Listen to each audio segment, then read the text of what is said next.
शांत संस्थश्चिदानंद रूपं तमीशं प्रपद्ये चिदानंद रूपं तमीशं प्रपद्ये।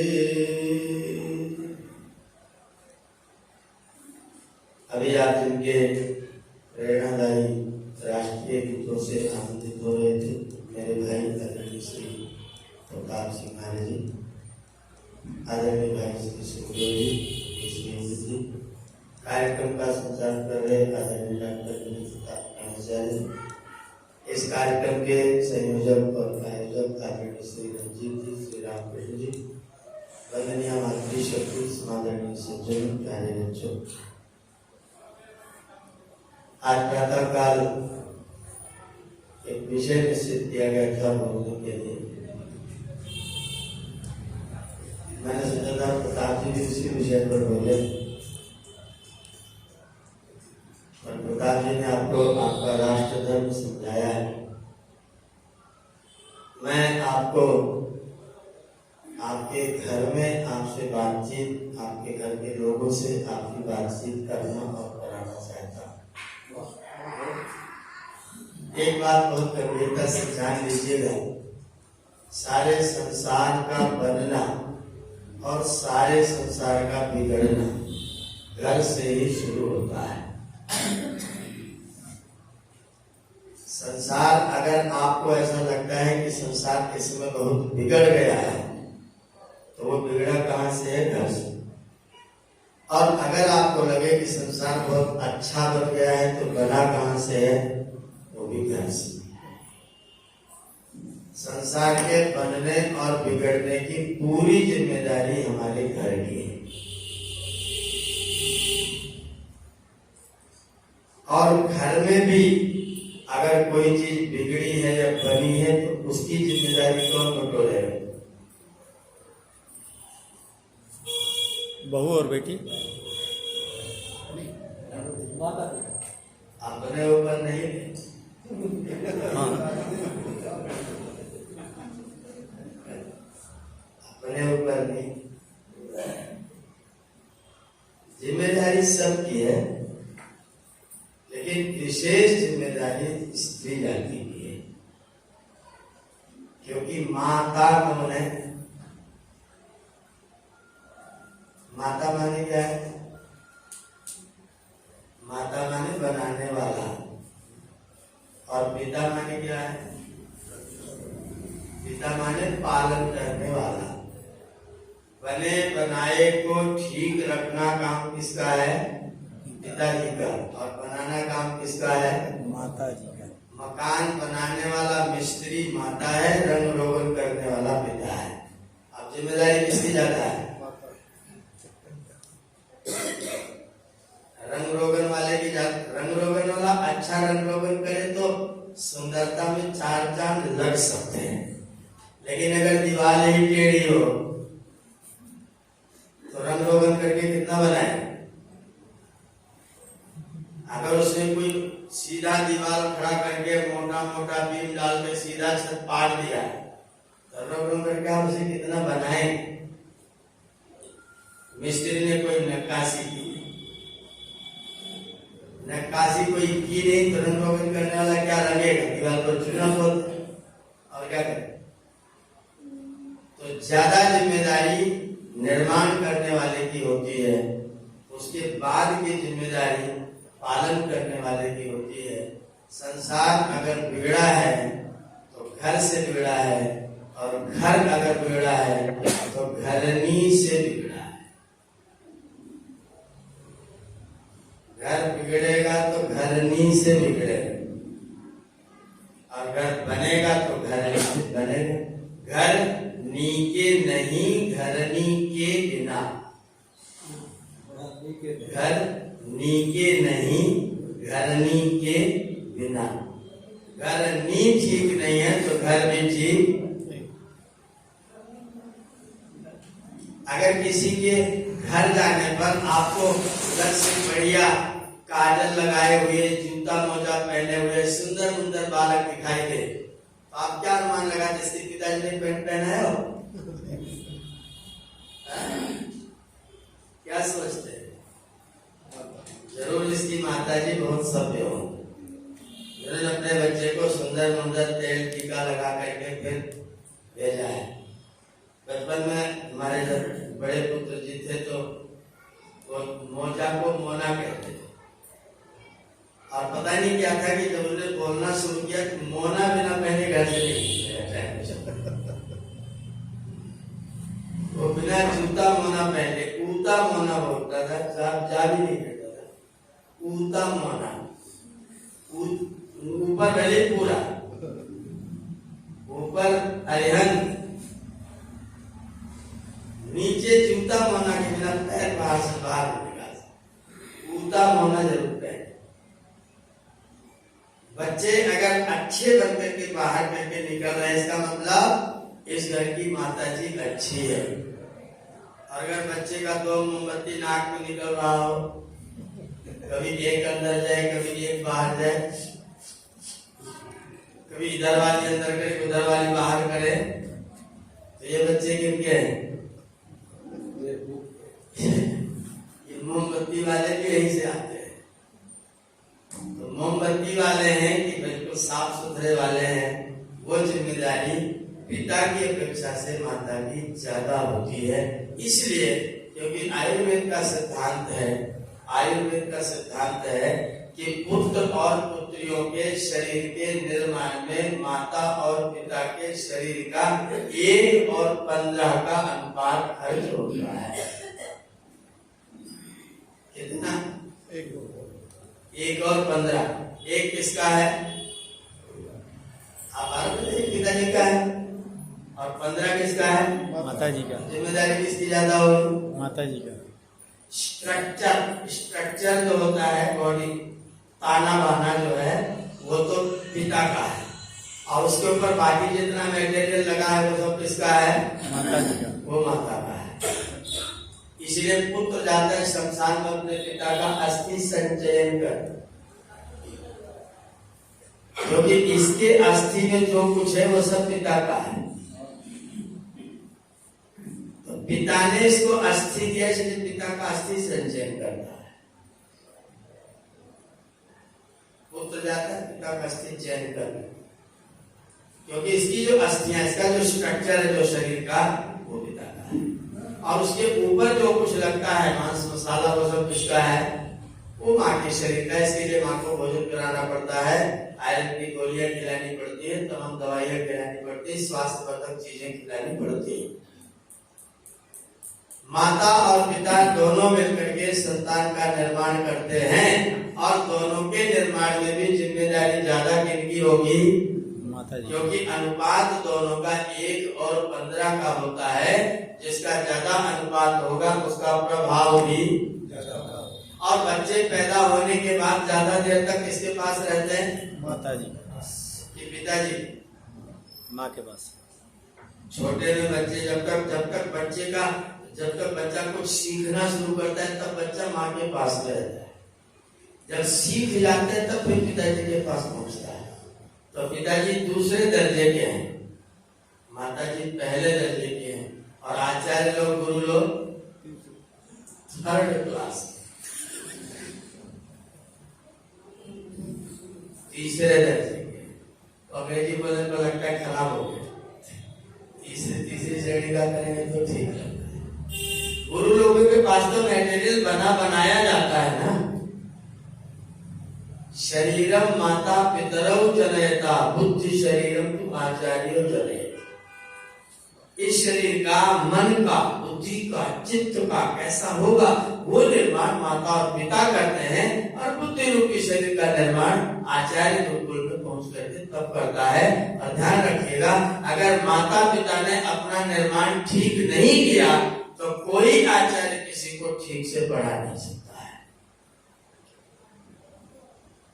इसलिए आचार्य की सफलता के लिए माता और पिता का सफल होना अत्यंत आवश्यक है। इसलिए स्वामी जी ने जब सत्यार्थ प्रकाश का दूसरा समोल्लास लिखा तो पहला वाक्य लिखा, मातृमान, पितृमान, आचार्यवान, तीसरा नंबर पर आचार्यवान, जो मातृमान है, जो पितृमान है, जो आचार्यवान है, सब पुरुषों वेद वही व्यक्ति जानकार और ज्ञानी होता है। लेकिन माता तो होनी चाहिए। अभी सब लोगों की शिकायत है कि आजकल जो बहुएं आ रही वो ठीक नहीं आ रही। आप लोगों की शिकायत, इन लोगों को नहीं, सब लोगों को शिकायत है कि आजकल बहुएं ठीक नहीं आ रही। मेरा निवेदन इसके विपरीत है, आप उस पर विचार करिए। बहुएं ठीक नहीं आ रही, ये शिकायत एकदम बेकार है, रहती है दो कौड़ी की। मेरी शिकायत है कि बेटियां ठीक नहीं बनाई जा रही।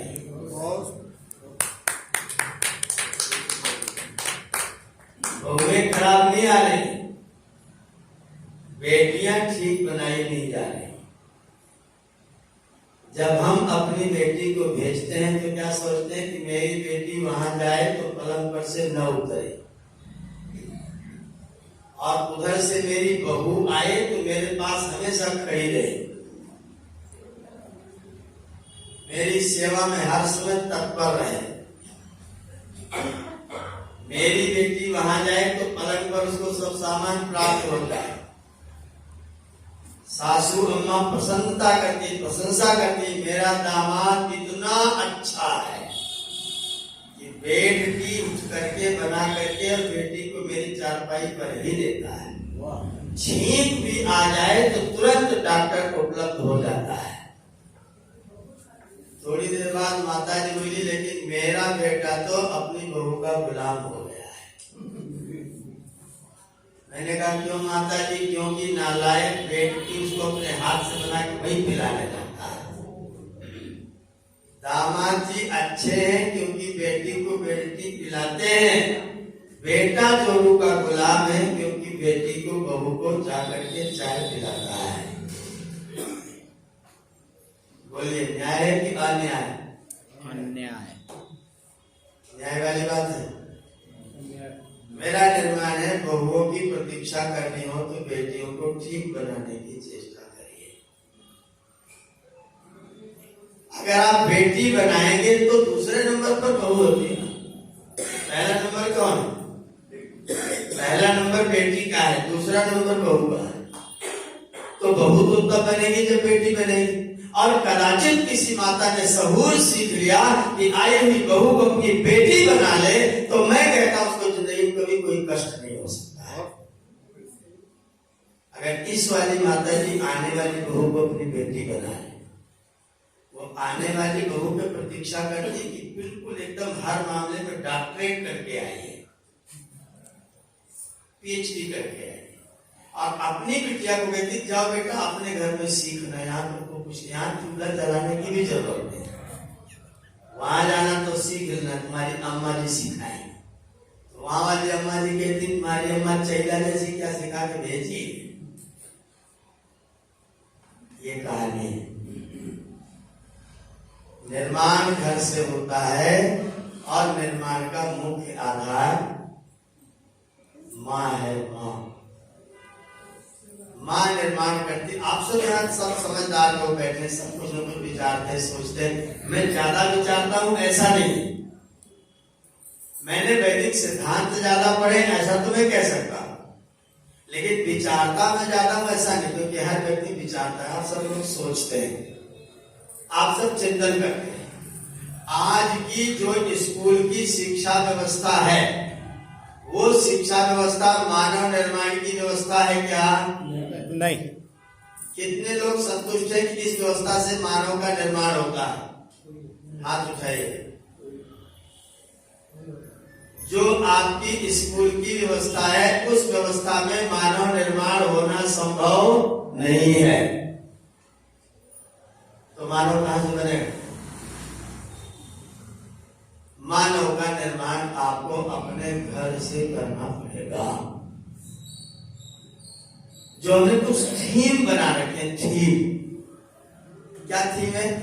जो व्यक्ति काम करता है वो छोटा व्यक्ति है, जो व्यक्ति आराम करता है वो बड़ा व्यक्ति है। पढ़ने वाले बच्चों को जल्दी जगने की, व्यायाम करने की, घर का काम करने की कोई जरूरत नहीं है, क्योंकि उनको पढ़ना है। ये थी ना आजकल का। अच्छा, मेरी उम्र की मतलब 50 से ऊपर वाले जितने लोग हैं उन्होंने आराम करके पढ़ा है कि काम करके पढ़ा है? काम करके। काम करके पढ़ा है। तो आप लोग असफल है कि सफल है? सफल है निश्चित तौर से। मैंने तो इतना काम करके पढ़ा है कि आप कल्पना करेंगे तो डरने लगेंगे। इतना काम करके मैंने तो पढ़ा। चैत में मसूरी पक जाती थी, सवेरे 5 बजे खेत में पहुंच जाते थे मसूरी काटने, 8 बजे तक मसूर काटते थे, दौड़ते हुए आते थे, बीच में नदी पड़ती थी, उसमें डुबकी मार करके आ जाते थे। उसके बाद 5 किलोमीटर पैदल जाकर के पढ़ने जाते थे और शाम को 4 बजे वहां चल के घर पहुंचते थे। फिर दो बोझ पेरा उठाने के लिए खेत में जाते थे, बरसीम काटने, क्योंकि भैंसे थी, जाके बरसीम काट लाते थे, फिर उसको मशीन पर चलाते थे, भैंसों को देते थे। जब वो खा लेती थी तब हम लोग दीपक जला के पढ़ने बैठते थे, मिट्टी के तेल का दिया। 8, साढ़े 8, 9 बजे तक पढ़ते थे। उसके बाद में भोजन होता था, भोजन करके सो। ऐसी दिनचर्या में मैंने घर में पढ़ाई की और जब गुरुकुल में पहुंच गए तो फिर तो गुरु जी की भी सेवा करनी, गुरुकुल की भी सेवा करनी, अपने कमरे में झाड़ू भी लगाना और गुरु जी 20 कुर्ता उठा के हमारी बाल्टी में पटक के शिवदत्त ये भी धो देना। कार्यक्रम से लौट के आते 20 कुर्ता एक साथ और ऐसे नहीं डालते, कहते शिवदत्त इसकी जो बात थोड़ी गंदी, इसको थोड़ा धो देना, इसका थोड़ा कॉलर में साबुन लगा देना, इसकी थोड़ी जेब में लगा देना। नहीं कहते तो कुर्ता धोना। अच्छा, कोई व्यक्ति ऐसा कर सकते हैं, कॉलर धोए, जेब धोए, बांध धोए, बाकी न धोए? उनका अपना तरीका था, वो कहते थे। लेकिन हम लोग सब कुर्तों को धो करके गुरु जी की सेवा करके गुरुकुल के तमाम 80 बीघा गेहूं गुरुकुल में बोया जाता था और एक मजदूर उसको गेहूं को काटने वाला नहीं होता था, उसको हम लोग काटते थे। 80 बीघा गेहूं परीक्षा की तैयारी के बीच और विश्वविद्यालय में टॉप करते थे। 80 बीघा गेहूं काट के परीक्षा देने जाते थे और 1986 में उत्तर मध्यमा में, 1989 में शास्त्री में, 91 में आचार्य में और 93 में एमए में, चारों बार विश्वविद्यालय में टॉप करते थे।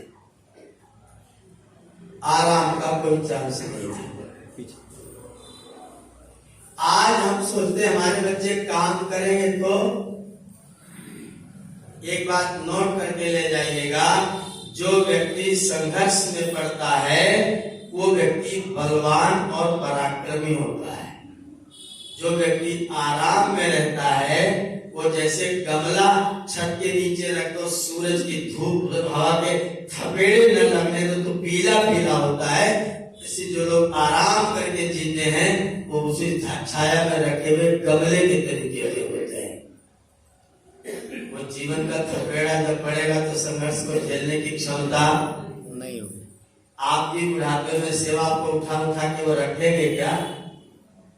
आप उठेंगे नहीं, उन्हें कभी उठाएगी तो क्या करेंगे? आपके लिए एक नौकर लगा देंगे। कौन लगाएंगे? नौकर की यश कर, नौकर, यश नहीं, नौकर। पुत्र पिता की सेवा करने के लिए तैयार नहीं होगा, पुत्र पैसे से पिताजी के लिए एक नौकर रख देगा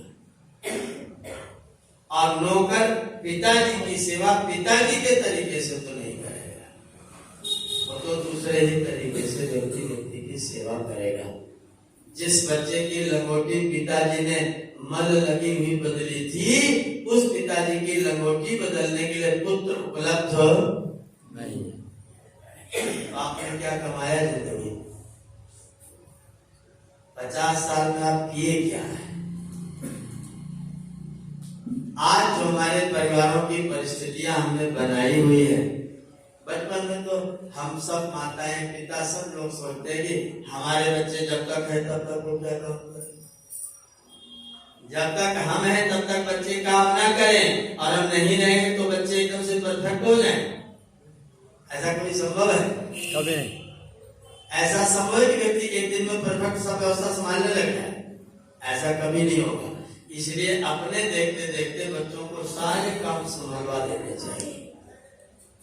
और जो व्यक्ति सोचता है कि मेरे बच्चों को काम न करना पड़े, वो अपने अपने बच्चों का शत्रु है। वो माता पिता अपने बच्चों का मित्र कदापि नहीं हो सकता। आराम करने में अगर आप चाहते हैं मेरा समय व्यतीत होगा, मुझे काम न करना पड़े, मुझे श्रम न करना पड़े, तो बिना श्रम का जो जीवन है वो किसी काम का होता नहीं है। और जब भी कोई संघर्ष का टाइम आएगा वो स्थिर होने वाला नहीं है। इसलिए निर्माण तो आपको घर में अपनी बेटी और बेटों का करना पड़ेगा। और ध्यान रखिएगा, आज जो चरित्र का सत्यानाश हमारे देश में हो रहा है, चरित्र का सत्यानाश, आज जो परंपराएं हमने सभ्यताएं दुनिया भर के देशों की बिना मतलब की लाला करके इकट्ठी की हुई हैं, वह हमारी नहीं है। हमारे यहाँ तो बच्चा सवेरे उठेगा तो उठ करके क्या करेगा, अपने माता पिता के चरणों पर हाथ रख करके उनको प्रणाम करेगा। और उनके यहाँ बच्चों को प्रणाम कराने की कोई जरूरत, उनके यहाँ तो पति पत्नी जवान हो गए, पति पत्नी ने बच्चे पैदा कर लिए, बच्चा थोड़ा बड़ा हो गया, दोनों ने तलाक ले लिया, जिम्मेदार कौन? आपके यहाँ भी तलाक का सिस्टम है क्या? आपकी भारतीय व्यवस्था में माता पिता दोनों बच्चे को अनाथ छोड़ करके जा सकते हैं क्या? बच्चा पैदा होने के बाद माँ की मजबूरी बन जाती, अब तो ये है मैं इसका मुंह देख करके जी लूंगी। खलीलाबाद आर्य समाज में हम और अमित जी दोनों लोग थे। वहां पर एक महिला भोजन में हर काल में आगे आके काम करे, शरीर एकदम युवती का शरीर, न कोई सिंदूर, न कोई पायल, न कोई बिछुआ, न कोई कंगन। मेरे मन में आया कि ये लड़की बहुत अच्छी सेवा करती है, इसके विवाह के बारे में सोचा जाए, कहीं अच्छी जगह इसका विवाह कराया जाए। मैंने एक दिन उनसे पूछा तो उसने बताया कि पंडित जी मैं 6 साल से जुड़ो और मेरा बेटा लगभग 14 साल का है।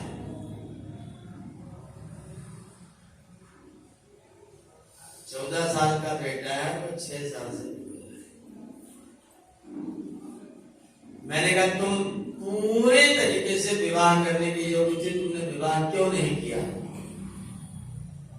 उस लड़की के सामने मैंने हाथ जोड़ करके उसको प्रणाम किया, मैं नतमस्तक हुआ, मैं तुम्हें प्रणाम करता हूँ, आदर पूर्वक तुम्हारे सामने सिर झुकाता हूँ।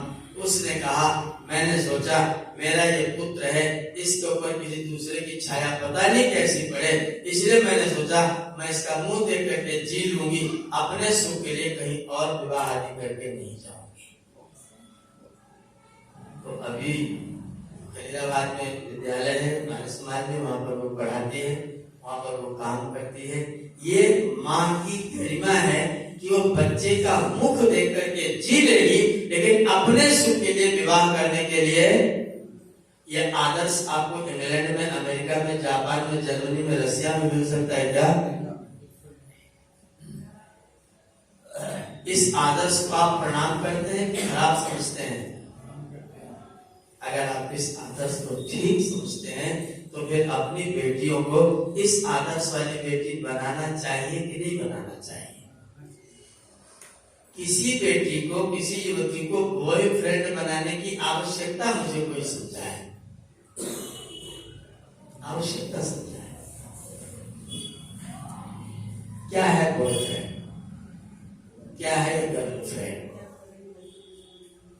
महर्षि दयानंद सरस्वती कहते हैं कि 5 वर्ष का बालक भी बालिकाओं के विद्यालय में न जाए। 5 वर्ष का बालक बालिकाओं के विद्यालय में न जाए और 5 वर्ष की बालिका बालकों के विद्यालय में। कन्या बिल्कुल नग्न मंदिर के सामने खड़ी थी। महर्षि दयानंद सरस्वती अपना कौपीन और अंगोछा लपेटे हुए, दंड कमंडल लिए हुए, खड़ाऊ पहने हुए पैदल मंदिर के सामने से गुजर रहे थे। झुक करके पूरी जितना झुक सकते थे उतना झुक करके प्रणाम किया और प्रणाम करके जब खड़े हुए तो मंदिर के पुजारी ने ताली बजा करके कहा, दयानंद तुम तो कहते थे मैं मूर्ति के सामने नहीं झुकता हूँ, आज तुमको क्या हो गया, आखिरकार तुम झुके तो? स्वामी जी मुस्कुराए और बोले, हाँ मैं झुका तो, लेकिन तुम्हारी देव प्रतिमा के सामने नहीं झुका। मैं तो मेरे पिता ने जो प्रतिमा बना रखी थी इस देव प्रतिमा नन्ही सी बालिका के सामने मैंने झुक करके उसको प्रणाम किया है। मैं तुम्हारी देव प्रतिमा के सामने नहीं झुका, मैं तो इस बालिका को प्रणाम कर रहा हूँ। प्रणाम करने वाला कौन व्यक्ति था? महर्षि दयानंद सरस्वती। क्या हमारे मन के किसी कोने में बालिकाओं को देख करके देवी की प्रतिमा का ध्यान आता है? खास तौर पर बॉयफ्रेंड लोगों में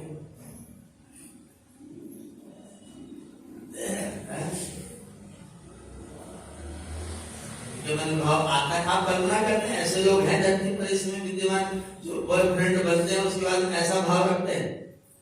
मैं तो नहीं सोचता, मेरा अनुभव भी ऐसा नहीं है। मैं आचार्य रहा हूं बहुत वर्षों से। 91 में मैं शुद्ध रूप से पढ़ाना प्रारंभ किया, बाकायदा डिग्री होल्डर बन के, और सन 86 में मैंने बच्चों की क्लास लेना शुरू किया था। सन 86 में मैंने बच्चों को पढ़ाना शुरू किया और 91 बार डिग्री होल्डर बन करके बाकायदा विद्वत पढ़ाना प्रारंभ किया। और मेरा अनुभव है कि एक भी बॉयफ्रेंड मुझे नहीं मिला जो बच्चियों को देवियां समझता हो। वो केवल भोग की सामग्री के अतिरिक्त और कुछ नहीं समझता है। ना उनके पास कोई चरित्र है, ना इनके पास कोई चरित्र है। और जो लोग बचपन में अपने चरित्र का सत्यानाश कर रहे हैं वो अच्छे माता पिता बनेंगे?